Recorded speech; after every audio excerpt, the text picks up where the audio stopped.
I'm Phil Mullen. This final session is focusing on the state. Of course, the question of whether the state should shape the development of economic activity is not a new one. It goes back at least to the 18th century. But I think one can say that over the past couple of years, the political momentum behind the need for government interventionism has become near universal. It's become legitimated again in response to the pandemic and the lockdown disruptions. And then I think the impulse, in the context of Ukraine and energy crisis and so on, the impulse for achieving national self-sufficiency in a more dangerous and fragmented geopolitical world has added to that. So you have heightened national security concerns. You've got the decarbonization agenda, which will be discussed more in some sessions tomorrow, as well as the traditional goal of job creation or further motivations for the deployment of an interventionist state. I think one of the ironies about this new consensus, which has really built up over the last 3 years or so, I think one of the ironies is that consensus seems to coexist with another consensus, which is that we've reached the exhausted limits of state intervention. A lot of discussion now about fiscal policy can't do it anymore, monetary policy is in a bind. So there's a sense of exhaustion as well as coexisting with this interventionism. And so I think that dilemma highlights a core question, which we'll be talking about today, about the economic impact of the state and to what extent are the domestic economic problems that we've been touching on in other sessions, can they be attributed to the state intervening too much or too little or in the wrong way? So to discuss all this, the actual potential economic role of the state, in the order of speaking, we begin with Paul Embry, who's on my left here, who's a firefighter, trade unionist, columnist, broadcaster, and the author of Despised, Why the Modern Left Loathes the Working Class. You'll probably know, it's probably been said to you before, that the full biographies are all on the website, which you can look at your leisure later on. Second on my left is Matthew Lesh, who's the Director of Public Policy and Communications at the Free Market Institute of Economic Affairs. And then we have Ali Miraj on this side of me, another broadcaster, also an infrastructure financier, founder of the well-known Contrarian Prize, and also a DJ, which you're not playing tonight. Not tonight. Not playing tonight. And finally, Hilary Salt, who you may have seen during the day. She is an actuary and is the founder of the pension consultancy called First Actuarial. Okay, so usual format, 5 to 6 minutes from them, and then over to you for clusters of questions. Thank you. So, Paul. Hi, everyone. Is there a role for the state in reviving economies? Absolutely there is, in my view. We've had 50 years, as we know, of neoliberalism, during which time we've been told that business chiefs and technocrats effectively know best, that government is no more than a necessary evil. And it's a philosophy that I think places undue faith in market outcomes. We saw it embodied, I guess, most starkly with Margaret Thatcher, the rolling back of the frontiers of the state, light touch government, low taxes, low regulation, smashing up trade union rights, free movement of capital, flexible labour market, and so on, all in the interests of higher profits. And into the bargain, swathes of industry, British industry, were flogged off to the private sector. That's a philosophy that New Labour didn't really challenge when it came to power. There is no alternative, that famous slogan. New Labour saw no alternative. In fact, it probably put rocket boosters under that in some respects, handing control of monetary policy to the Bank of England and so on, to unaccountable officials, I should say, instead of elected representatives. Except the truth is that the market is not infallible, and that neoliberalism has not brought us the wealth and prosperity that was originally claimed for it. Instead, what we've seen is multiple financial crises. We've seen widening inequality. We've seen the decimation of our industrial base. We've seen housing crisis. We've seen the erosion of employment protections. And at the same time, the state is not merely a necessary evil. Yes, it can get things wrong. We know that, but the state can also, in economic terms and in other ways, be very much a force for good. When the global financial markets failed in 2008 and the markets couldn't correct what they'd caused, it was the state that had to step up. No other agency had the power or the incentive to step in and to put right what the markets had caused. When, this is a lesson we learnt back in the 1930s, although we seem to have forgotten it since, when we're in recession and everybody else is tightening their belts, individual businesses and consumers are retrenching. Only the state can lean against market logic. Only the state has got the power and the incentive to lean against market logic, to do what for many seems counterintuitive, and to keep spending, to keep investment levels and employment levels up in an attempt to turn the economy around.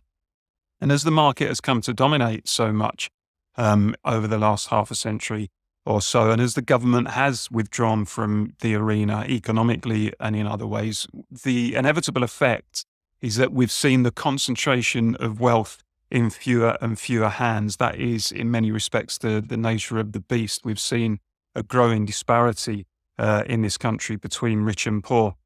And I think for me, it's the job of elected governments and the job of the state to correct those imbalances, whereas businesses will be focused, understandably, of course, in terms of focused on their narrow commercial interests as they would be. It's the state that has the power and the incentive to look at those wider economic interests, the economy as a whole, and to use all of the levers at its disposal: fiscal, monetary, industrial strategy, demand management, and so on, to redistribute more fairly and to take an overarching view of the economy in order to achieve growth and to establish the conditions to achieve growth and investment and job creation and so on. And ultimately, of course, to deliver on the promises, elected governments, to deliver on the promises on which they were elected. And for me, that's a key point, and one that I think is very much wrapped up with this debate, because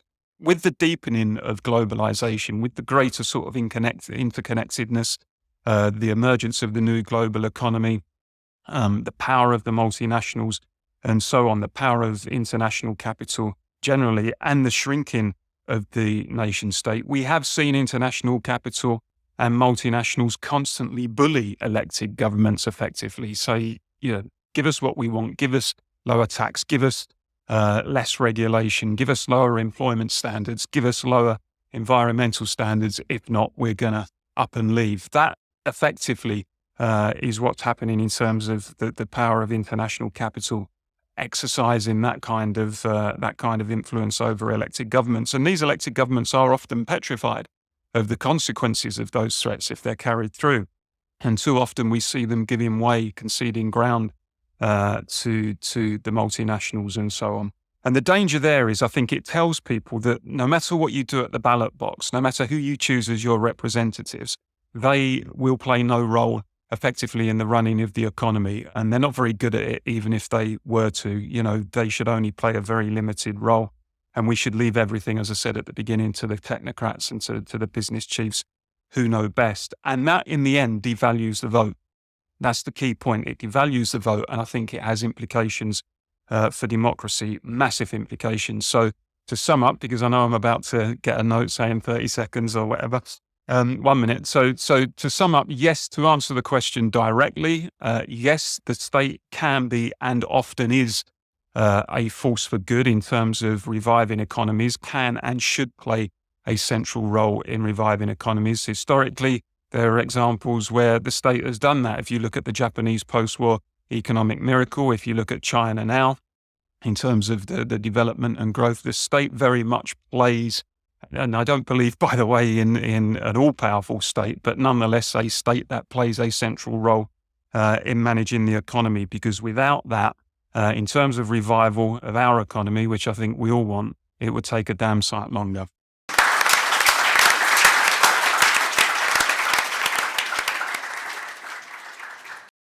Thanks, Paul. Matthew. Well, there we have it. We're living in a neoliberal utopia, everyone. I hope you're enjoying your historically low taxes, the fact that the confines of the state have withdrawn, I hope you're really happy about how much regulation the government has been cutting in recent history. I have to say, I feel like as someone from the often called neoliberal think tank, we've won. Now, of course, unfortunately, Paul, we know pretty much none of that is true, and I would say sadly, none of that is true. So I'm going to try to make 3 quick points in my opening remarks. The first one is to build on this idea that the state has not withdrawn in any particularly meaningful way. There was a slight retrenchment, you could say, when the state sold a small set of previously publicly owned industries, I would say for the best. It then chose to regulate them to the extreme, and that is really an essential part of the problems we faced. Secondly, I'm going to talk about how when larger state will slow down and is in fact inevitably slowing down our economy. And then I'm going to talk about how I think overregulation is what's holding us back, and we need to really rethink the role of the state rather than just keep thinking that it can keep going on its merry way. So on this first point, I think the state is fundamentally broken. And I suspect, Paul, I would agree with this to some extent, but I don't think it's because it's not big enough or it doesn't have enough resources. As we know that the tax take is the highest in the post-war era. The state is choosing to take more of our incomes than previously it's spent, obviously, then borrowing on top of that and then spending even more. The state has been introducing more and more regulation, even under a conservative government. If you go through the UK legislation website, you will see more and more regulation every single day that is intruding on the capacity of economic actors. You have a government that's talked about things like industrial policy again and again, has brought up assets like OneWeb, a satellite company. I don't know why the government needs to run a satellite company, but there you are. So I think when you then think about that on one end, and then you think about what are we getting for all that bigger state? We're getting pretty poor quality public services. The NHS, for example, has more money than ever before, and yet patient outcomes are worse and worse. So I'm not sure the solution to any of our problems is let's just make the state bigger and more powerful. And rather than stepping back and thinking, what do we actually want the state to achieve? What is it best at? What can it do that nobody else can do? And then say, let's deliver those services as functionally as possible, rather than trying to do too many things, rather than having this expectation that the state can be the savior of our economy and our lives and make everything good and nice in the universe, and that technocrats and bureaucrats can function there. So, in terms of the role of state, I think it has in fact gotten too big, and we need to, I suppose, get it back to its core functions, and it needs to do those core functions better rather than trying to do more and more.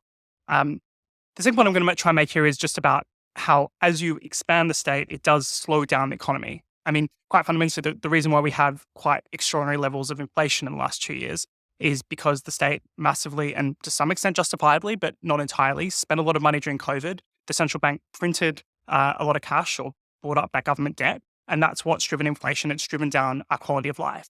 The state has had a massive negative impact on us as a result.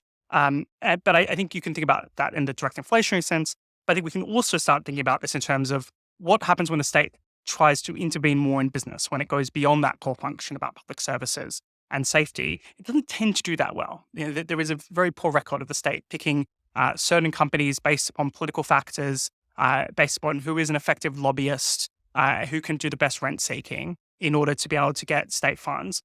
There's study after study, whenever the government goes back and tries to assess the kind of industrial policies that it's doing, it's usually if they are even assessed, which is quite rare when the government gives out money to random businesses, it's usually found to have had no particularly positive impact. There was one particular study of the government's biggest subsidy regime for small business that effectively it tried to compare companies that did and did not receive the government money, more or less found that the companies that didn't receive government money did just as well.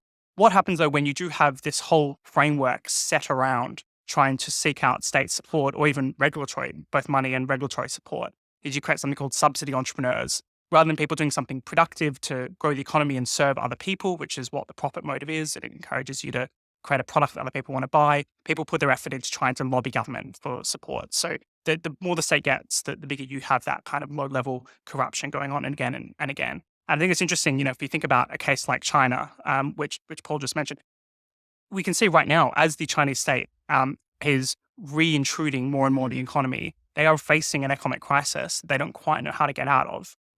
There was a short period where they didn't manage immense amount of growth thanks to the ingenuity and entrepreneurialism of the Chinese people being let free from the shackles of the CCP for a very relatively short period of time and created immense wealth. But today we're seeing the complete opposite. And I think we can learn from that. But if we want to be successful, we don't want to be more like China. I think we want to be a lot less like China, and worry about thinking about that. Now, the final point I want to make here is what can we do to get growth? What are the problems that we're facing here? And I would say probably the biggest problem we're facing, I mean, taxes are too high. And I know you'll hear people like me talk about that all the time, but I think that's almost a secondary issue compared to the regulation that imposes far bigger costs on society, and where the state has very much limited businesses' ability to create wealth, to people to entrepreneurs to start things up, has probably led to too much consolidation of wealth. Although if you actually look at the stats, inequality has not increased meaningfully in the last 20 or 30 years, according to the Gini coefficient. But putting that aside, the UK is, and I know this discussion's already happened, it's poorer than it should be. It's 39% poorer than the US. There are simple things we can do that the state can do to get out of the way to enable us to be richer. I would say the number one thing is to address the failures of our planning system. We're not building enough homes. We're not building homes where people want to live, where it means that people can't be as productive as they would otherwise be. We're not building the necessary energy infrastructure that we need in order to power the economy, so our costs of business are much higher. We're not building enough lab space around Cambridge, so that there's a big shortage of even some of the most innovative companies in order to be able to keep themselves in the UK. So you see, just in that one example, how taking away or reducing the role of the state and a state-imposed barrier could make us a lot richer. Thank you.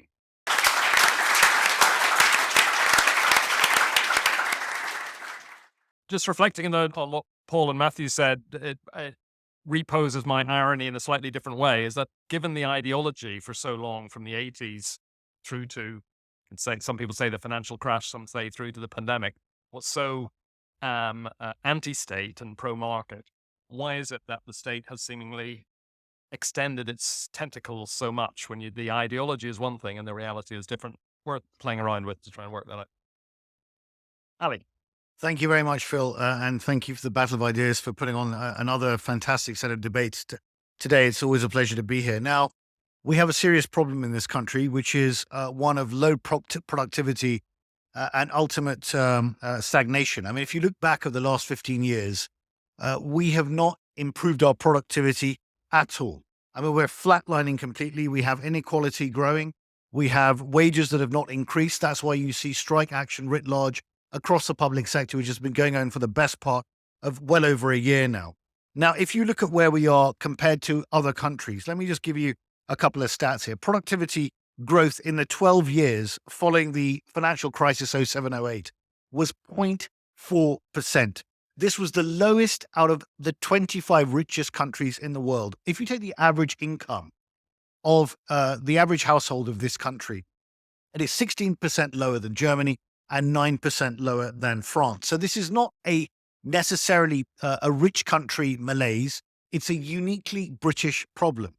Now, the stats abound here. I mean, you've got all sorts of issues. Partly this is because there has been a lack of real strategic thinking on the part of successive governments. And when it comes to the role of the state, there are three sort of phases that occurred here. One was the post-World War II era, where there was a role for the state. You had the setting up of the NHS.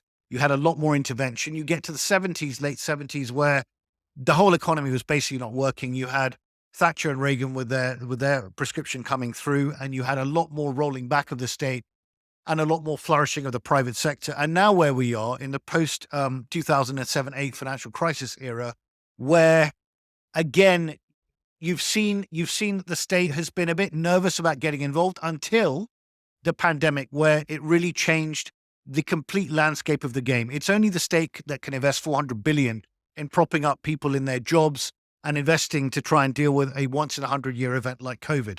So the state can be a benign force for good, but I think we need to think about three things if we are actually going to use the state in the right way to actually improve our economy. And those three things are as follows. The first is long-term thinking.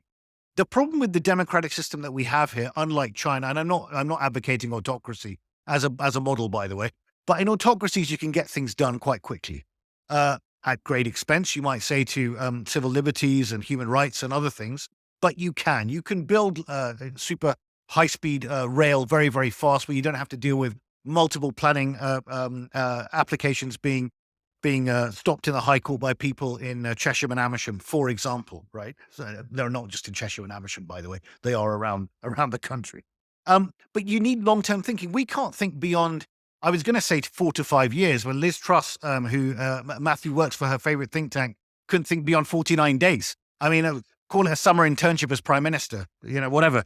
I mean, so we have a serious problem. The current government can't think beyond the end of next week in terms of, who's going to resign or who's going to be involved in some sexual scandal. So we have a serious democratic problem in this country about thinking long term. That's why you have things like the National Infrastructure Commission that forces this long term thinking, but it has no statutory teeth whatsoever. It can only recommend, it cannot do anything more than that. So I think we need to try and think about how we move to a much more cross-party basis for thinking longer term about the needs of this country strategically in terms of a future for economic growth and the infrastructure that we need. And you just think about, so long-term thinking is number one. Number two is infrastructure. If you think about the role of the state in infrastructure, I just give you two simple examples. One is the Chinese state, the Belt and Road. It's using infrastructure as a tool of foreign policy. It's spent billions on moving its tentacles around the whole place, from Africa even into Europe, across the whole sweep, the new Silk Road. They also are absolutely clear-headed about Made in China 2025. They're going to become a lot more self-sufficient. They're not going to be relying on international supply chains to the extent that we are relying on them. So that's why they're investing in strategic areas like AI, semiconductors, electric vehicle charging, all of these things. We need to be thinking along the same lines, because we cannot rely on these intertwined supply chains that you saw in the pandemic were put under severe pressure, which is why people are talking about friendshoring. The other example that I wanted to give of long-term infrastructure investment now is Joe Biden's Inflation Reduction Act, $385 billion from Sleepy Joe. I mean, a guy can barely get off a plane, but actually, he's got his bill through. He's got his bill through the House, and you've got to give him credit for that, because he's called it the Inflation Reduction Act. It's got nothing to do with inflation reduction at all.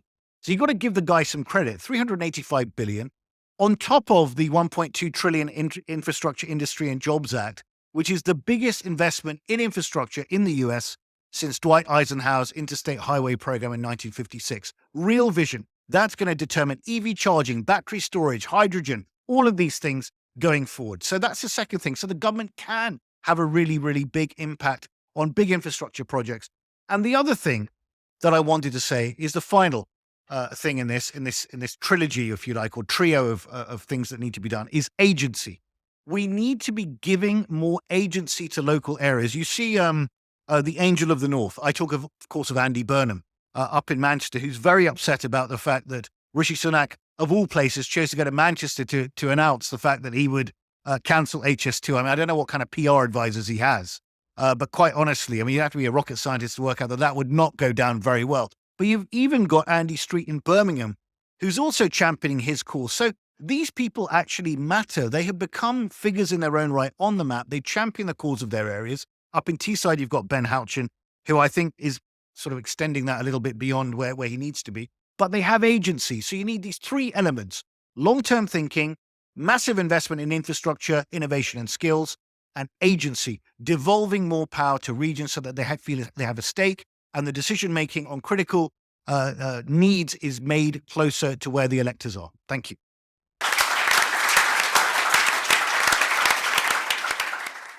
Finally, Hillary. Thank you. So the way I thought I might tackle this is by looking at some of the things that government does that I don't think it should do, and some of the things that government doesn't do, but I think it should. So I will focus on economics, but just to get you into the swing of it, in the kind of does but shouldn't column, I put things like schools teaching mindfulness, or even cleaning children's teeth if Labour get their way. And in the doesn't do but should column, I'd put things like running prisons and training the Royal Navy. It's just given a tender to a private sector company to train the Royal Navy recently. So I can list loads of those things, but I'm going to just stick to the top three in the economics area. So on the things that government does, but it shouldn't do. So first of all, we talked about this quite a bit today in this room. It demands a raft of unnecessary layers of compliance. that overburden public services, and in the private sector stifle competition and always favour the big established businesses over challengers. Now, it's really easy to criticise the army of professionals that are employed by our public services on diversity, equity, and inclusion roles. And we've done a fair bit of that today. But the pressure to do that comes from the public sector equality duty that was imposed by Section 149 of the Equality Act 2010. So it's a government thing that forces these kind of things to happen.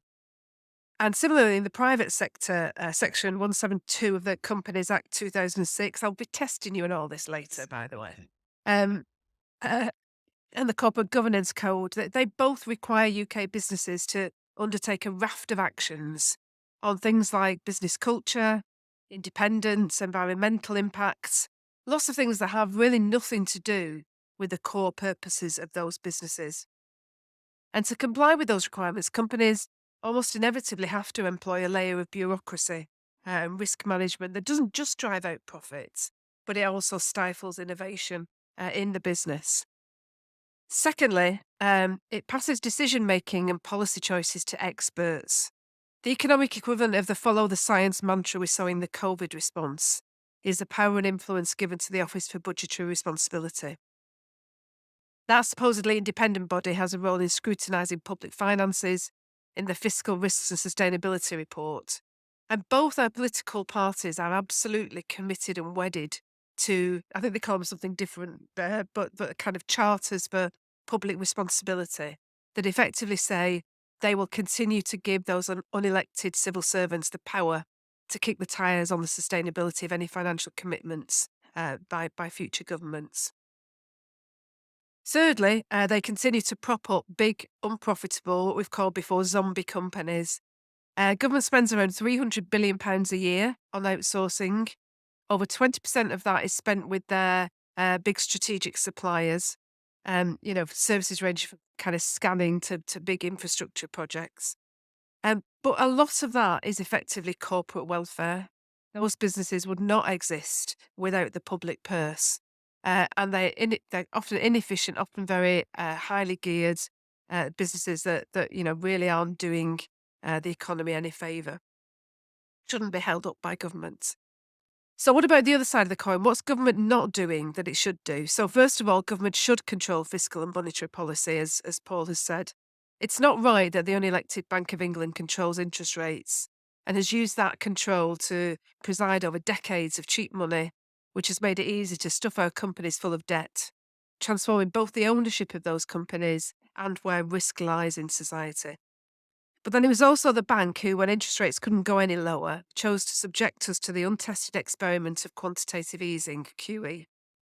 In three main tranches in 2009, 2016, 2020, they spent nearly £900 billion on QE. That's 5 years' worth of NHS funding. And then in a rather breathtaking example of marking their own homework, something that they as a regulator say that people shouldn't do, it drew the rather underwhelming conclusion that, quotes, on balance, the evidence suggests that QE supports the objective of monetary policy, namely price stability. Well, great, they spends £900 billion on something that might just work. And of course, QE has had some massive other impacts, causing a market asset bubble, continuing market nervousness around the impact of QT, quantitative tightening, as the bank's asset purchases will need to be unwound. Secondly, it should have an industrial strategy, a plan to revitalise the economy across the UK and invest in research and development, including research in blue sky areas where it's not clear where the new technology might be applied. And thirdly, it should recognise its responsibility to ensure we have adequate and functioning infrastructure. I do think there are things the private sector are good at. I'd gladly leave the railway station hotels, which were the first thing Thatcher privatised, in private sector hands. But we need cheap, reliable power, well-maintained sewage, drainage, and appropriate investment in schools, hospitals, roads and railways. And that will take significant investment by the state. So finally, why is that positive role for the state not happening? And I think the problem at the moment is the aspirations of the state. Because the two main parties are only wedded to stability, where we want them to need and want transformation. As people have said, UK productivity has lagged behind for 40 years, and stability in this position of just about managing isn't good enough.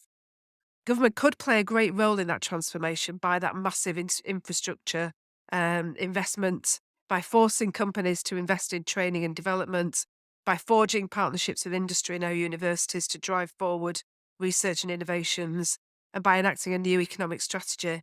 And of course, if government did that, it would be opposed by a wall of opposition from the OBR, the Green Lobby, the planning system, the experts, the markets, the established big business, the blob. But we need to make sure that our political leaders build up the courage to stand up to that challenge so government can be a help and not a hindrance.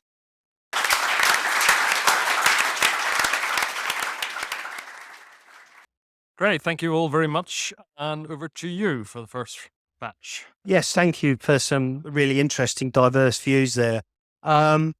Firstly, can I just sort of say, Ali, I think the problem with Liz Truss was she was looking ahead. That's why they destroyed her. That's what politics is about at the moment, short-termism. She was for long-termism, and that's a tragedy for all of us, I would suggest.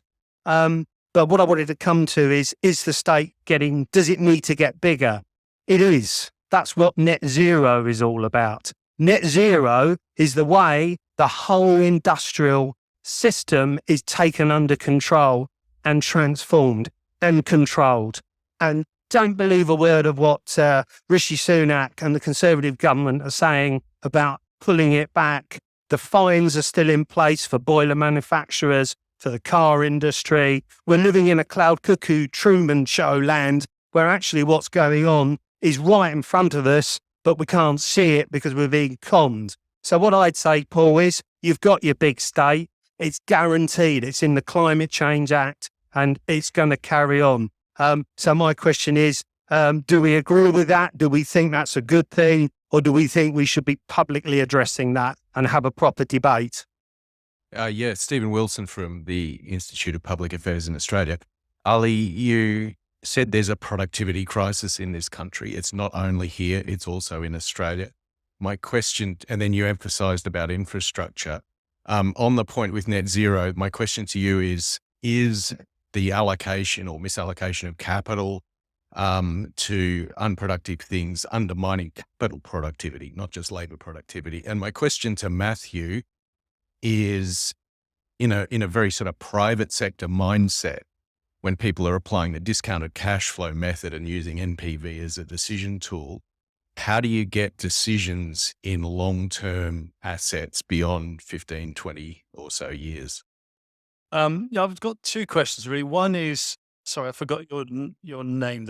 Ali. Yeah, I completely agree with the fact that a lot of the things that we need to look at in this country in terms of infrastructure has a 5, 10, 15, 20-year horizon. I'd be interested to know how we decouple those decisions from politics. I mean, just how do we do that?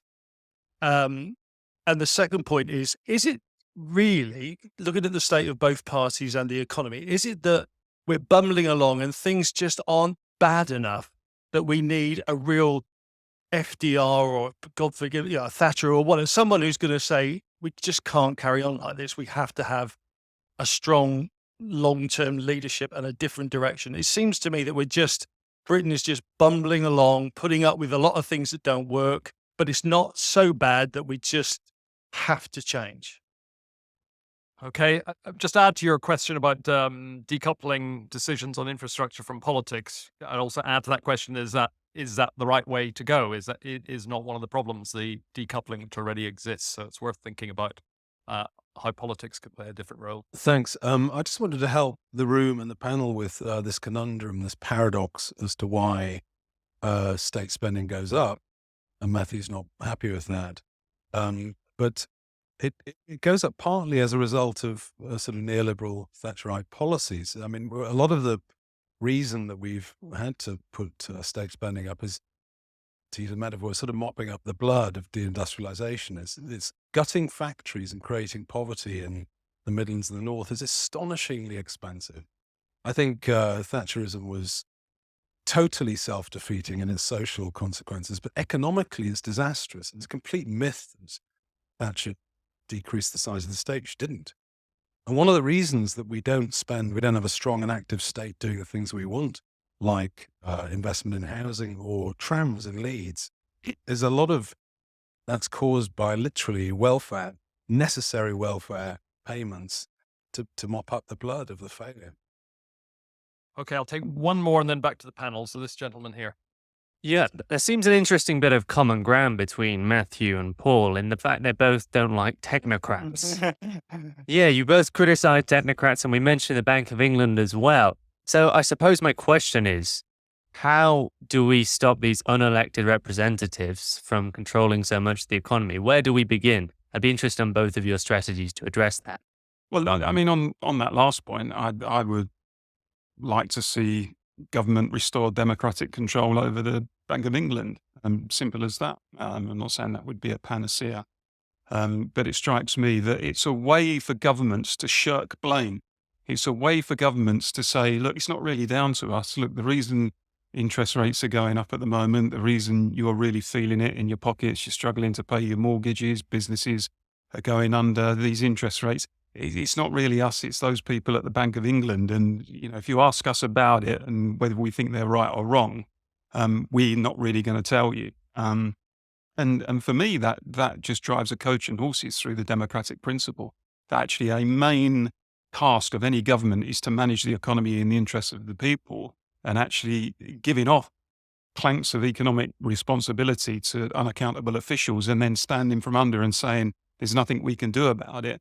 Completely undermines democracy. I was struck by, with the Liz Truss episode, sorry to intrude on private grief, Matthew, but with the Liz Truss episode and the fallout from that and the turmoil that was going on at the time and the tumult in the markets and the city.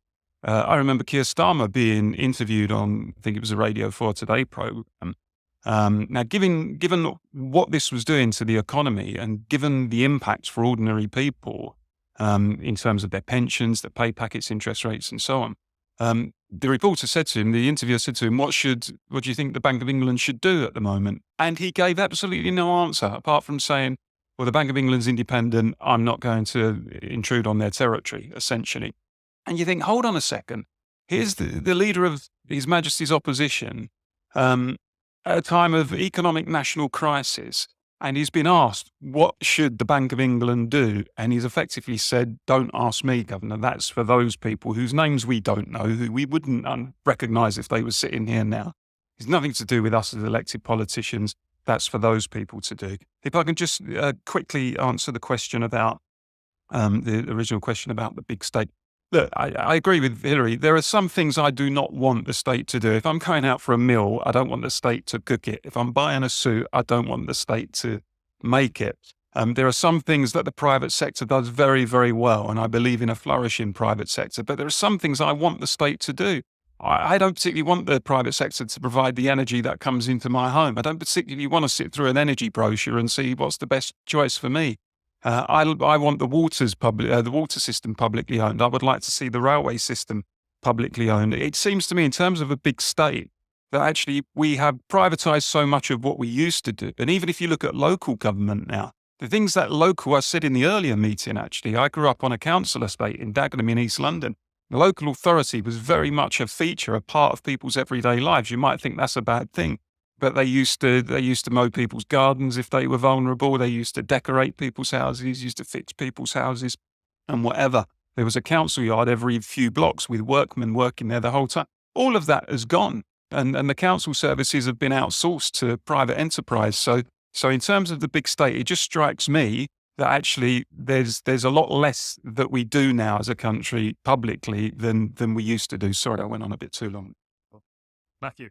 Well, there's a lot to go on there, but I think I want to make a essential overall point that I think responds to some of what's been said on the panel and the audience, which is this idea of only we could improve the quality of our politics and get politicians thinking long term. It's like think in what world that is actually possible or achievable goal. Like think about the person you want to be making these decisions. I think this goes for everything here we're trying to talk about here. It's like maybe the Bank of England shouldn't be independent, but do you really want Rishi Sunak setting interest rates? Maybe you do, or Keir Starmer or your Jeremy Corbyn setting interest rates? Do you think that would lead to better policy? Do you think they would have made better decisions?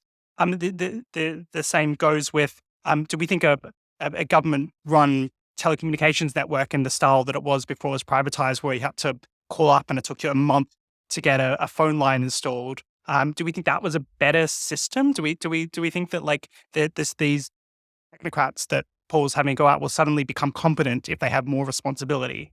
And I think we have to be very careful in thinking that the state has this like magical. The state isn't just a series of people that are flawed like anybody else, making difficult decisions, and they're trying to do it in too many ways with too little information and with an incapacity and inability, and inevitably driven by not just what is the public good, but it's factually inevitably driven by politics. You cannot remove politics from the state. You can't make the state automatically good at making its decisions in an impartial way, no matter how much we idealize that concept of like, oh, can't we just be like China? Well, I don't know if we really do want to be like China in the first place. And it's not like Chinese government is making particularly good decisions. They're spending a lot of people's money in a lot of terrible ways and added authoritarianism when you go to the extreme there. I think there's another point I want to make here, which is the sense in which the market system is like, okay, so who makes the decision here is coming up. But what I think is misread here is that the market system is fundamentally a democratic system. It's fundamentally a democratic system because the decisions about how we allocate resources in the economy are made through the decisions that we make in this room by what we choose to buy.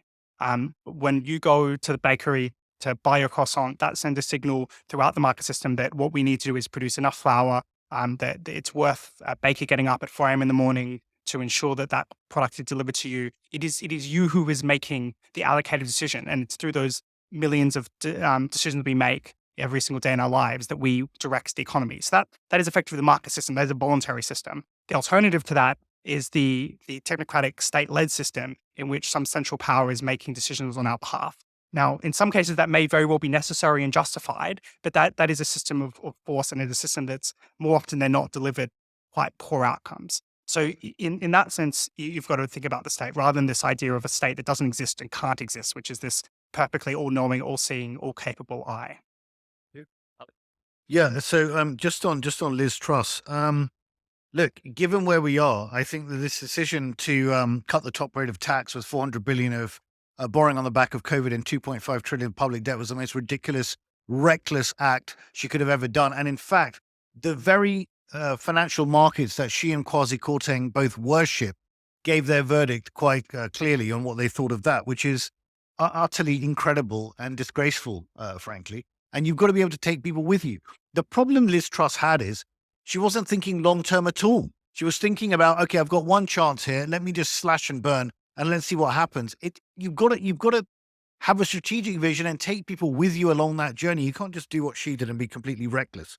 Now, in terms of infrastructure capital allocation that was mentioned here, it's an interesting question. I don't think that the government should necessarily be, that it has to invest in large infrastructure projects like HS2, for example, because no one else will do it. The private sector is not going to do that on its own because no infrastructure investor is going to take that level of complicated risk. It's just too big and too difficult to do. But you will have things like the Thames Tideway Tunnel that is being financed by private capital with some backing from the government. And you will also have, in my view, the government, what they should be doing is trying to crowd in private capital for the rollout of electric vehicle charging, hydrogen, battery storage, carbon capture and storage, by providing some sort of level of subsidy, at least in the early years, whilst this is all very nascent technology, before it becomes commonplace, just like they did with onshore and offshore wind, right? There were subsidies. Now those subsidies have been pulled back because the private sector is all over it and it's been normalized. So I think you do need that if you're going to crowd in at scale. If you want to tinker around with a couple of EV charging points around Westminster, fine. But we're not going to move at scale unless we do that. So I think that's what needs to be done. How do we decouple infrastructure from short-term political decision-making? Very, very flipping difficult, frankly. I mean, you do have a National Infrastructure Commission that is being run by Sir John Armitt, who's a very sensible guy. He's got very good commissioners on there, but they don't have any teeth. So, I mean, you could come and say, look, we'll have a cross-party consensus on this, that the NIC come up with a list of projects that are investable, that are needed, and then there'll be a cross-party committee that will discuss these and choose which ones it wants to back. And maybe that's the way to do it. I don't know. It was still difficult to implement. But look, I think the other thing that we need to do is government needs to put some pressure also on pension funds in this country, because when we talk about infrastructure, some of the biggest investors in this country are Aussie and Canadian pension funds, not our own pension funds here. Why? Because they're all absolutely terrified of taking any sort of risk at all. And that's why you have all these big overseas investors investing in our infrastructure, which is perfectly fine for them because they get good returns for their shareholders. We don't have inadequate risk taking in this country on the part of our own pension funds. That's something the government could resolve and put pressure on those pension funds. Thanks. Sorry. Briefly on pension funds, because I could talk about them all day, but a lot of that avoidance of risk is really very much down to government and government's regulatory system as it's applied to the pensions regulator, who've forced schemes to move out of equities and into bonds. So I don't think it's necessarily schemes' fault. I do think you have to point the finger at government as well. There's two things that just worry me a little bit about what you're saying, Ali. One is this idea of a kind of cross-party consensus, because, again, in the field of pensions, people often make this point that pensions shouldn't be a political football. Now, I think pensions is one of the most political things there is. It's about wealth transfer. It's about intergenerational transfers of wealth. It's about redistribution. It's about investment. It's about employment. And to say that shouldn't be political is absolutely wrong. What that means is we need the two parties to go and stitch up something, and then they'll impose it on us. Now, I think, the only way we actually start to change things is by having a social consensus. If you look back to the welfare state wasn't two parties going stitching something up and imposing it on the population. It was a public discussion and debate and consensus that said things can't carry on the way they are. And I do think that's where we need to get to today, which kind of answers the question, how bad does it have to get? So, if you look at something like our water system, we've got 200,000 miles of water pipes that are built in Victorian times. One way to destroy those would be war. Now, I'm not suggesting that's a good idea, but, I think we do need to find some ways of saying, how do we drag out all that unproductive stuff and put in stuff that's good and that's fit for purpose? And I think that does take a kind of a popular forcing of the politicians to do it. I just don't think it will come top down. We've got to start driving this by telling people it's not good enough. Great. Okay, we've got a cluster here. First of all, I'd just like to pick up on something that Ali said, just speaking on behalf of the Liz Truss fan club. Her abolishing the higher rate of tax was such a small part of the overall budget that it actually had a minimal impact. What actually did for Liz Truss, as we know, was the high interest rates, and that was caused by the Bank of England selling LDIs, thank you, Hilary, nodding, without the Treasury's knowledge, or certainly without hers or Kwasi's knowledge. So if we could just put that lie to bed, it was absolutely terrible what happened and a travesty. But my actual question to the committee is the British economy more sluggish because we have actually successfully imported loads of globalized businesses? So as Matthew says, we've lost the connection between business and democracy, because if a few of us decide not to go to several coffee shops, it makes no difference. And what worries me is that we need to go back to an economy. We need to go back to being sort of a nation of shopkeepers and more independently owned businesses that have to function properly and are not just landowners.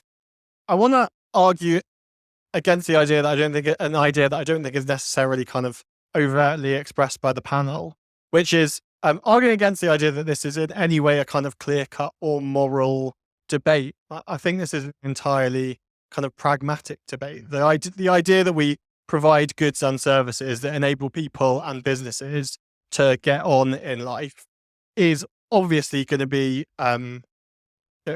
require more state intervention in some instances and less state intervention in other instances. And I've kind of come to this discussion because it's not a subject I find easy to get worked up about, and I think I kind of still don't.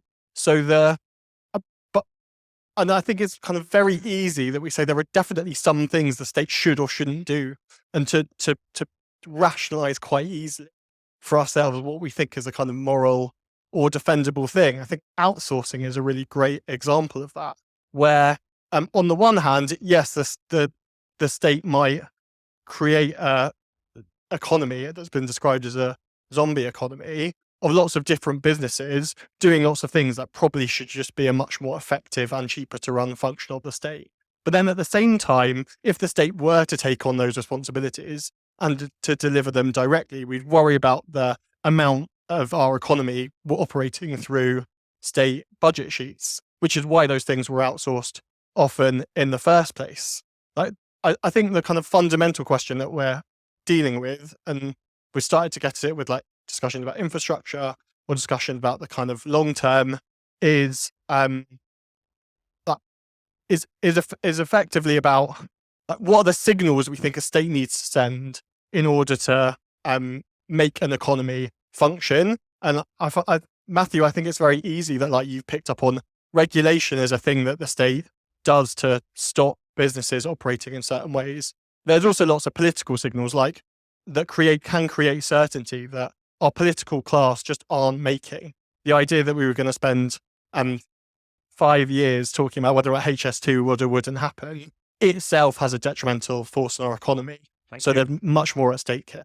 I come from a country in which there's been quite a long, seemingly joint effort to destroy a relatively robust economy. The state is, of course, Germany. So we have now low productivity rates. You mentioned Germany quite positively, but at the moment, things do look quite gloomy. And the point I wanted to make is that when I say that there's been a joint effort, I have the feeling it's been a joint effort of the state, of politics, but also in combination with companies. It would be very, very hard to make a distinction here. So a lot of the mistakes which were made in the past, a disastrous energy politics, quantitative easing, and so on, was completely supported by businesses. So you mentioned, Paul, the multinational companies, but I'm thinking of companies which are quite well rooted within Germany, companies like Siemens, which have really benefited from their cooperation, close cooperation with the state. And now that we've come into this sort of mess, what they're all doing is they're blaming the electorate, saying, "Oh, we did this all. We changed our energy policy because of the electorate," which is blatantly untrue. And I think the only thing both of these areas, both the state and the economy, which is very, very strongly interwoven, would agree on is that we shouldn't have, that the electorate or the government shouldn't define interest rates, the point you make. So it's basically a joint action, I would say, the state and private companies against the electorate.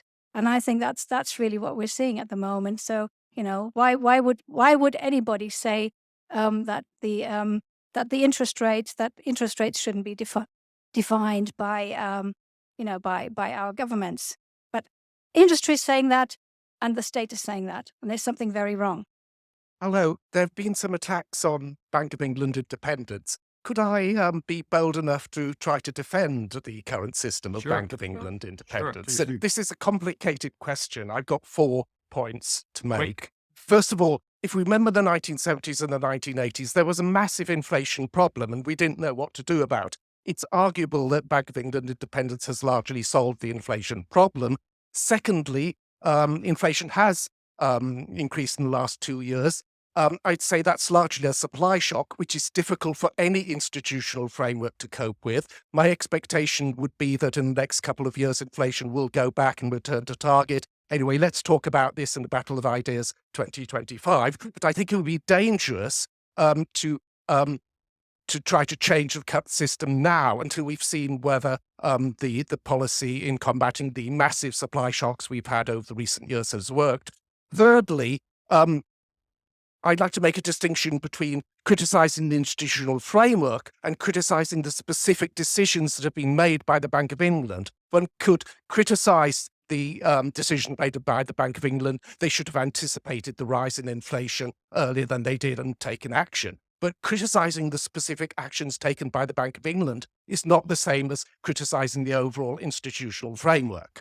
And fourthly, it said that Bank of England isn't accountable. Well, I'm sorry, it is accountable. It has a 2% inflation target, and it's obliged, the Bank of England governor is obliged to account to the Chancellor of the Exchequer for that. Well, that's what I Thank have. you very much. Nico MacDonald. Just wanted to pick up on one question you asked, Phil, about why we had deregulated the state, and yet the state seemed to be more regulated than ever. And Paul might sympathise, or at least agree with my answer. I wonder how much is to do with the fact it was deregulation, a bit like, corporate welfare, deregulation for them, but not for us. So they deregulated the financial and the industrial sector, and they said to workers, essentially, you're deregulated now, often outsource them. Paul talks about in the context of local councils and so on. So they had less strong rights, didn't have collective bargaining in the same way they had in the past. So it was a kind of mirage that the only people who got deregulated were really the working class, and essentially they lost their collective bargaining and industrial rights and so on. So I wonder if that explains to some extent why that contradiction. Just briefly, I think Ali mentioned the idea that in China it's easier to build infrastructure because you don't have democracy, which is probably true in other places that were undemocratic as well. At a recent conference I gave, a lecturer pointed out the new road, Euston Road, as it is now, when that was built in the early 19th century, they still had to negotiate with property owners to build that road. There was an age of mass democracy, probably, maybe a fifth of the population or a tenth were enfranchised. So I don't think we should imagine that, it's always been the case that, we were able to build infrastructure in the 19th century despite having, a civil society and democracy. And finally, I just wanted to pick up on the question of the state, which maybe comes back to what Paul was talking about. We talk about re-enabling the state and its new role, but the state in the last 30, 40 years has been denuded of competence. We talked about outsourcing to ALBs, companies like PwC and so on. The state's capability to do anything has been severely eroded. So if we are going to re-empower the state to take action and so on, this is something Lee Jones argued in the Telegraph at the start of the pandemic. He's an academic at Queen Mary. We've got to rebuild the competence of the states, and that is no small project to do. So we can't just imagine we can re-enable the state and suddenly it will have capability. Hi there. My name's Mike. I might be the only one here, I don't know, that actually works in the state. I've been, right? No, No, not the only one, but some of the things I've heard of my local government the last 20 years, and none of you have talked about the organizations of how they operate, how decisions are made, who's there, the culture, etc. And without knowing that, you're not even at first base. And the second thing is that unless you've actually worked there, you cannot know.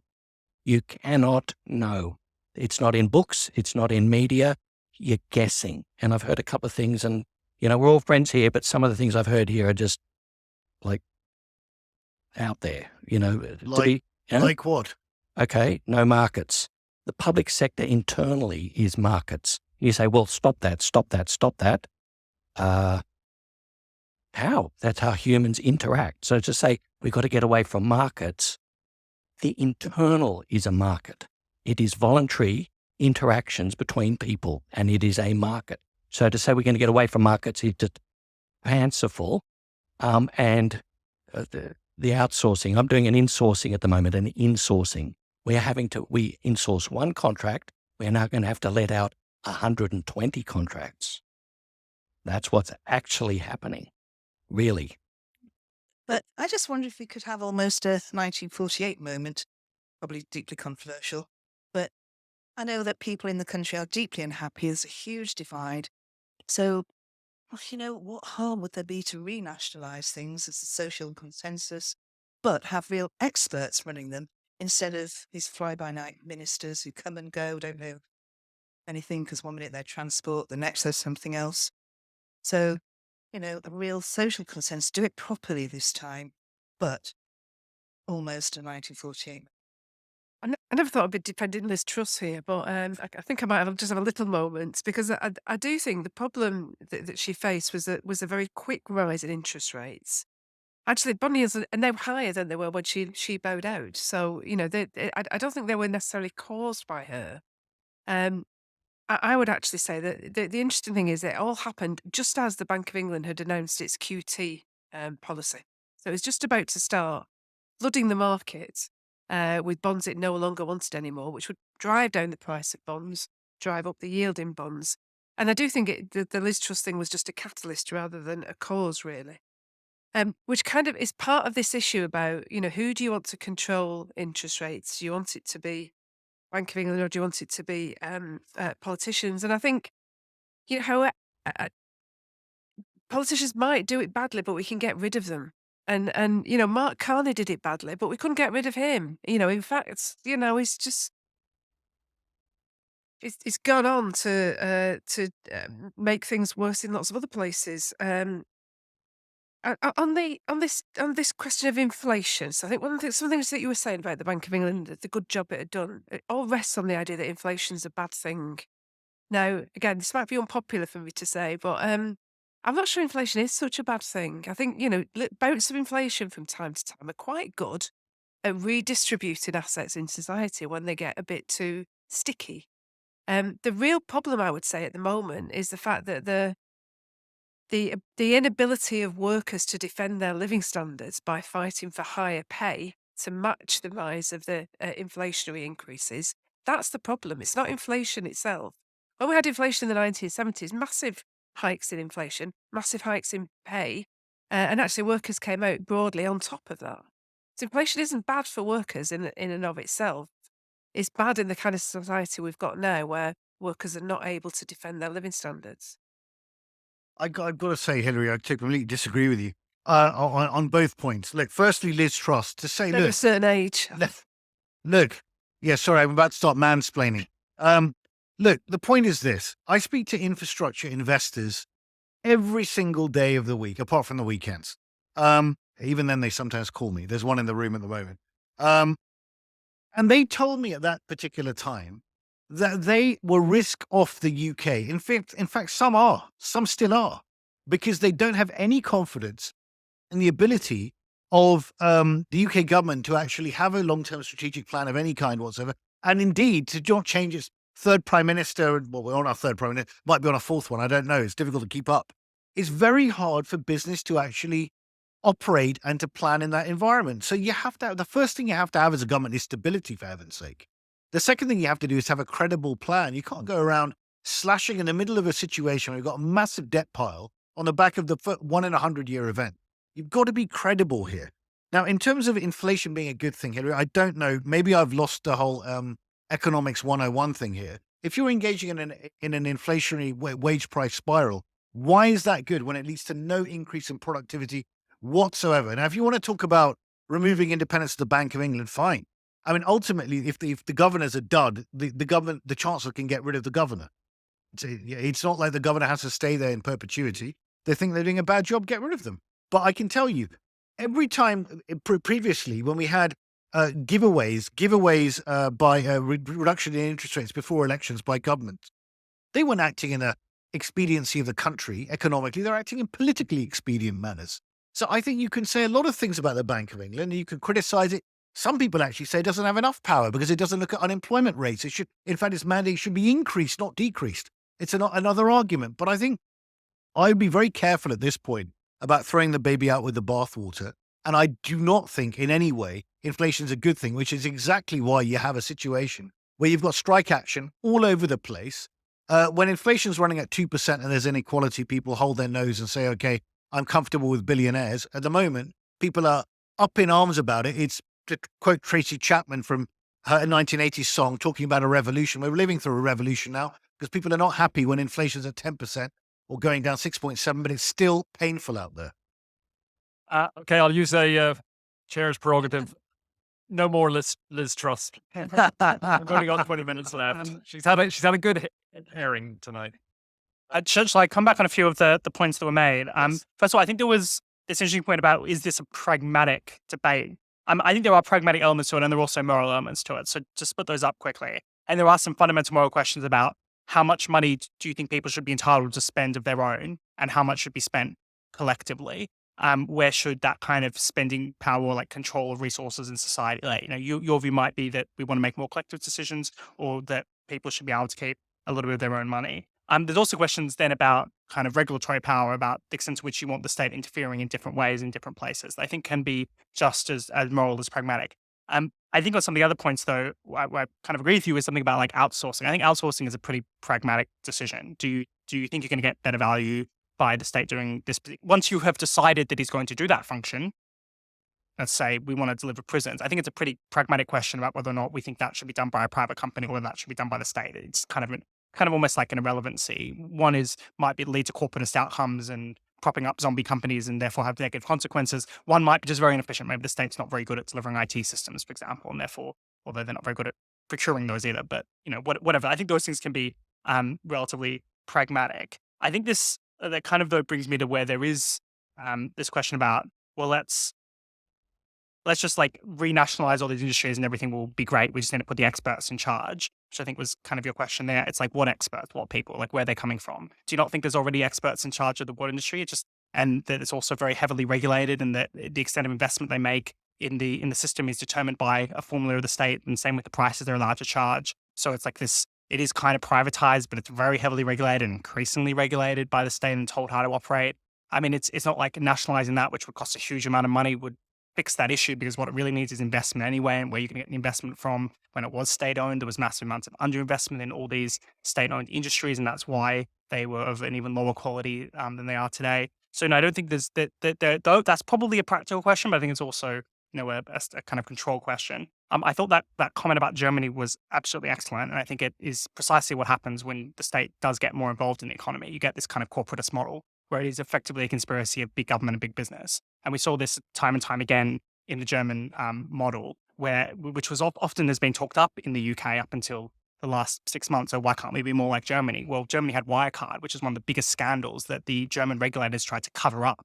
And they tried to stop the FT from reporting on this massive fraud going on, because they thought that these terrible Anglo-Saxon short sellers were making things up about Wirecard. No, Wirecard was a massive fraud that the German regulator covered up and tried to sue the FT. That's the kind of thing that happens when you have this kind of corporatist relationship. It's a similar story with Volkswagen getting away with quite a lot, to the extent to which we talk about workers on boards. Like, well, the worker representatives on boards were being taken on trips where they got to see some prostitutes along the way. I mean, these systems were heavily corrupt, and the whole model that Germany built up isn't really working. Yeah, admittedly, there is both state and corporate failure there, but it seems like that isn't necessarily a model we want to go down. So I think that's a very good case to bring up. I might leave it there. Have thoughts about lots of other things there. I'll try and be brief. I want to come back on the point that Matthew just made, actually, in respect to the question that was asked about, is there a moral question about where the state should intervene, where it shouldn't? Is it just pragmatic? Because I think actually the example you used is one that does not actually suit your argument in many respects, the one of prisons. To me, that goes to the heart of the question. I think that when you're talking about the meting out of justice, incarcerating people because they've broken the law, they've broken the legal code, the moral code, whatever, then that seems to me fundamentally to be a job for the state, rather than Serco or some private company says, we're going to do that, we're going to deliver that justice by putting you in our prison because we can make a fast buck out of it. Seems to me to be a clear example of where the state should be responsible rather than where a private company should be responsible. I want to come back also on and I don't necessarily want to get bogged down on the Bank of England thing, but in many respects it does go to the heart of what we're discussing about the role that the state should play and elected governments should play. I think the danger and some of the arguments we always hear, which we've heard here about politicians, they would be no better at setting interest rates, or they'll do it with an economic prejudice, or they'll do it because they want to play to the electorate at a particular time. I think the danger with that argument, where does that argument end? Where does that argument end? If you say, actually, let's take monetary policy away from elected representatives because these people will do it better, these unaccountable officials will do it better, and they won't be guided by bias, and they won't be guided by trying to appeal to the electorate, well, then why not do the same for fiscal policy? Why not say, well, fiscal policy should be done by technocrats as well as monetary policy? Why not get the OBR to write your annual budget and just get the Chancellor to read it out in Parliament?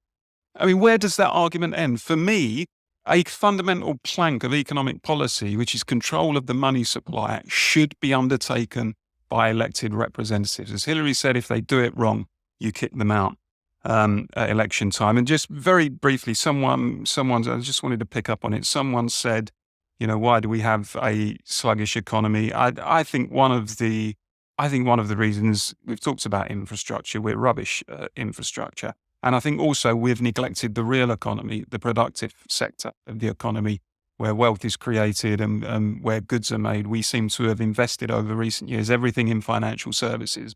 And I think the real economy has become very much an afterthought. And I think the consequence of that is we've seen things like the emergence of the gig economy and 0 hours contracts, where, the real economy, where we had an industrial base and a manufacturing base which supplied those good, solid blue-collar jobs and industries, thousands of them up and down the country, have now effectively disappeared. And the social consequences, not just the economic consequences of that, in terms of, a lack of investment and productivity and so on, but the social consequences of that can't be understated either. Okay, so it's the final round of comments from the floor, and then just remind our panelists that they've got about 90 seconds each at the end. I just want to re-raise one question very quickly that came up earlier in the discussion, which was about Biden's Inflation Reduction Act, and is there not a role for the state to be picking winners and focusing on areas of new development and so on, and what are the pros and cons? Perhaps people think about that. Hi. I think there's lots of confusions going on here about like the state versus the private sector, for example. I mean, for me, if you're going to talk about the private sector, it means nothing unless there's competition. And the problem was with the water companies privatization and most of the rail privatization and so on, there was no competition. So there's no incentive to drive forward really the sort of like improvement in services and things. And there are certain things that are sort of natural-ish monopolies, like prisons, for example. I mean, I don't want prisoners, like, after they've been sentenced, flicking through a brochure going, well, I like the 3-star Wandsworth, whatever, that's not going to work. So, there's some sectors, whereas there are other sectors which I think could be very open to competition, like healthcare, for example. So we have healthcare competition in certain sectors, like specs. Like, we can go down the high street and know it's different places. And I've had the fairly recent experience of needing a hearing test. And I waited 6 months for the National Health Service to get round to do it. And I got it the following week in Specsavers. So the ability to do those things where there is the potential for competition could be very, very, very useful. And fake marketization, i.e. simply privatizing a monopoly, not very useful. On the other question, which is about this other thing about, is the state the best thing to run it or not? Take I live in Scotland, and the water is run by the state there. I mean, it's a state-owned company, and they've solved the problem of dealing with water pollution by just not measuring it. So in England and Wales, is somewhere 90% of places have water monitoring, and in Scotland, I think it's 3%. So they have a much cleaner track record, but and they're state owned. So we have to compare the other point very quickly on long term thinking. I think we do need certainty, and people are going to invest. They want certainty about certain kinds of things. But what if those policies are bad policies? For example, where everybody freaked out when Rishi Sunak pushed the various bans back from 2030 to 2035, which was sensible in my view. But because it was now no longer long-term thinking and everybody was planning for 2030, then various market people freaked out. Long-term thinking about HS2, but if the train line from Birmingham to Manchester suddenly costs £36 billion, I think there is a case for cancelling it. So it's about long-term thinking. Question of long-term thinking versus democratic control and be able to kick people out and change the policy. How does that work? I'm not an economist either, but every time I listen to an economist talk about what's the problem, what is the problem in the economy, and which is the way forward, they sound really convincing. And then the next person come on and say, That's total rubbish. I think this is the problem and that's the way to go. The third one will come is, well, actually, no, that is complete crap. It's that way, that way. And you think, hang on, capitalism is going for, I don't know, 200, 150, 200 years. Surely you guys must have got some idea how the bloody thing works. You know, I had a dinner with my son and 4 of his economics graduates with all first-class honors degrees. 2 of them working in government as economists and 2 are working in the private sector in some economist think tank. And we were talking about, okay, so what do you think is the current cause of the current problem? They hadn't got a bloody clue. You know, I said, okay, which is the way forward? They could not agree amongst themselves. I said, okay, if you guys don't know, surely your lecturers will know. What did they say? Because they're supposed to tell you about the rules of the game. I haven't got a clue. So people don't know what the game is. They don't know the rules of the game. Everybody's got an idea about which way to go, which way not to go. And everybody's, like this room, all of us feel like, we know the answer. We know what the problem is. I mean, it reminds me about... Thank you. Okay. Very well made, yeah. Matthew made a point about contracting out being just a pragmatic thing. I think sometimes it is, like in social care, local authorities contract out care home provision to private care homes. They also contract out to private providers of care in people's homes. You can argue that perhaps they shouldn't. There's an argument to be had there. In other areas, I think it's not pragmatic. I think sometimes it's actually driven by, so somebody mentioned expertise being lost in the state. But also there's a kind of a lack of confidence in state organisations. They tend to contract out when they've got a problem, if there's some sort of a crisis. They'll get the auditors in, they'll get consultants in, even kind of, almost core business to this organisation. They seem to have lost expertise and they'll look outside for advice before they look internally. I think it's not just a practical thing. I think sometimes it is driven by a real loss of expertise, confidence, and a real sense of loss of legitimacy as well. Just 2 things I wanted to say quickly. One, I think there's a bit of a confusion between privatization and outsourcing, which are very, very different things. Privatization is giving part of what the government does, usually a monopoly to somebody in perpetuity. Outsourcing is a competition. I've been working for the public sector for 20 years in this business, so I know it quite well. And I think in terms of outsourcing and why it's done, whenever it's good or bad, yes, there's some horrible contracts and that's what you hear of. There's a huge number of good contracts you don't hear of, and that's why you don't hear about them, because things are actually working, and they're working if they're managed well.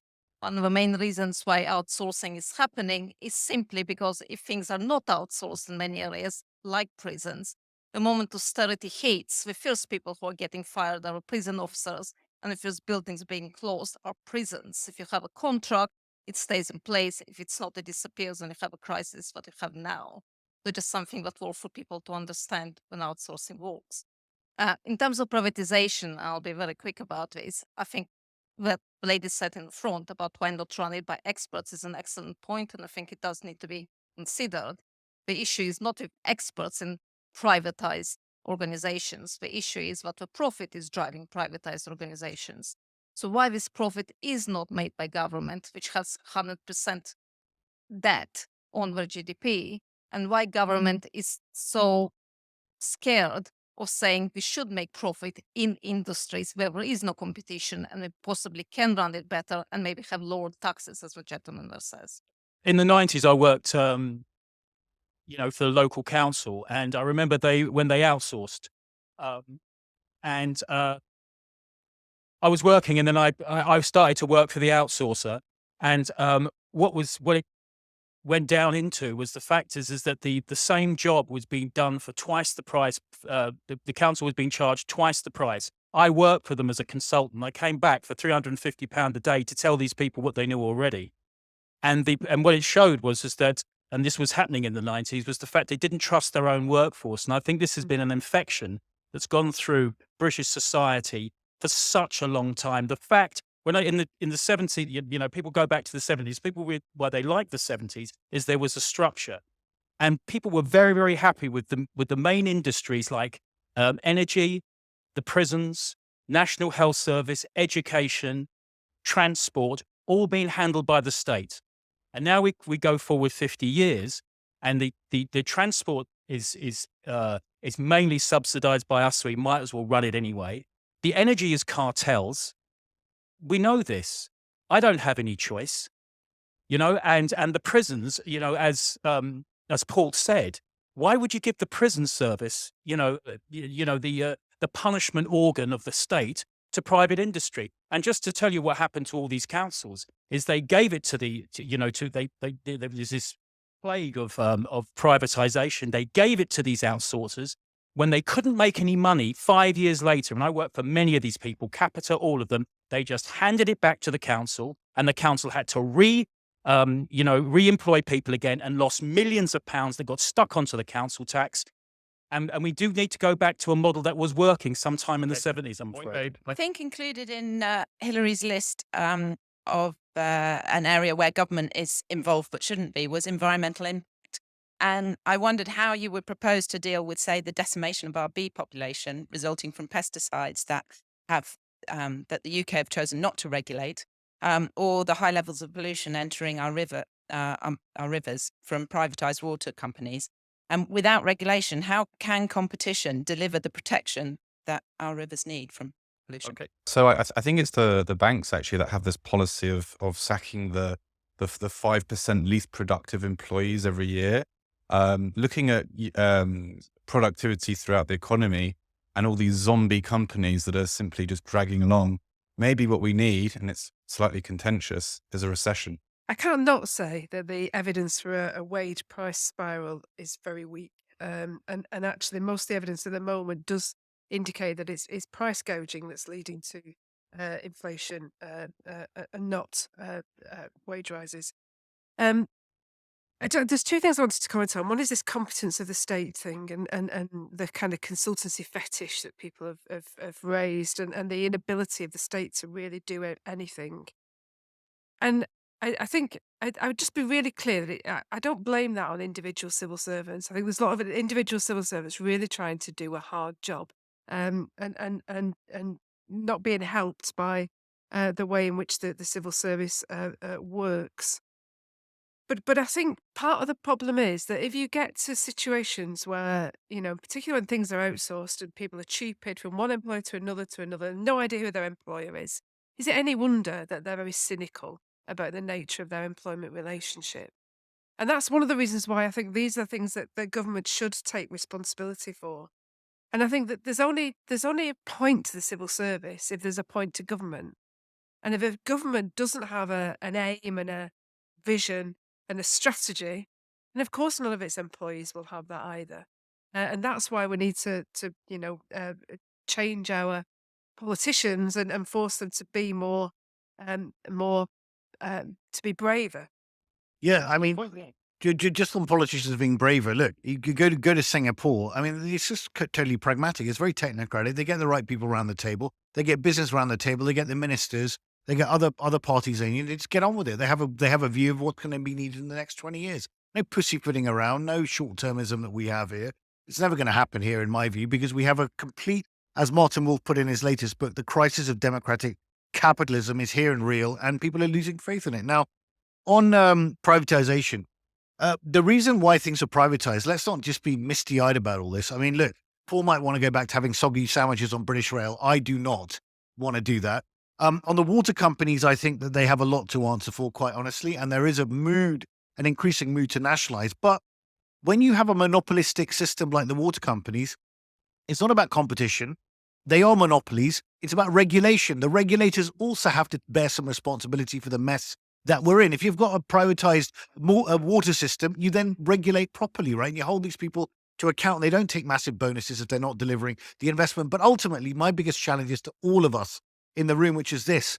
The public has to realize that there are trade-offs in this. You can't blame the politicians. There are trade-offs in spending for current consumption versus future consumption. There are trade-offs in the disruption caused by major infrastructure projects, which are good for the long term, like HS2. And there's also a trade-off between the political independence of things like Brexit. I don't want to get involved in that debate here. And your view on whether that's a good or bad thing for growth. Wow, we almost got to the end without actually talking about Brexit. Congratulations, everyone. To chuck it in there. No, I just obviously need to be very briefly. I think this thing about privatization and as outsourcing has taken an oversized role here, I agree it is ultimately about competition. Let's look at a successful case of privatization is probably British Airways. Not that British Airways is good, but the fact that we have competition that challenges British Airways and we don't have a nationalized monopoly that's been given too much power, and we have a relatively open skies agreements have massively pushed down the cost of air travel. I don't think we want to go back to a world where air travel is unaffordable and controlled by a small number of nationalized industries. But this really does actually go to my broader point here, which is we haven't actually spent that much time talking about how to revive economies. I don't think nationalizing water, which would cost a huge amount, or energy, which would also cost a huge amount, will do much to revive our economies. It would be complete distraction from the things that we actually need to do. And things we need to do are fix up pretty much, number one, and I mentioned at the start, but hasn't come up again, which is fix up the broken planning systems to actually build things. If you can actually build things, then you can have an entrepreneurial, well-functioning economy. And take away the barriers to people being able to prosper. That is how you can revive the economy. It's not about state action as much as it's about getting rid of the barriers to people being entrepreneurial and people creating and doing things. 30 seconds. I'm an old Labour romantic, I'm afraid, and we went through we didn't, but the 1930s. There was a depression, there was huge deprivation and suffering. We had hunger marches, national unemployed workers movements, and everything that went with it. And we had a very limited role for the state in that decade. We had laissez-faire economics, politics, and people came together after the war and they said, never again. We're not going to go back to those days. We actually want a joined-up, coordinated society where the government actually does things for us. We want a national health service. We want a welfare state. We want to have decent council homes, and the Attlee government built thousands, hundreds of thousands of them, so people didn't have to live in substandard, insanitary conditions.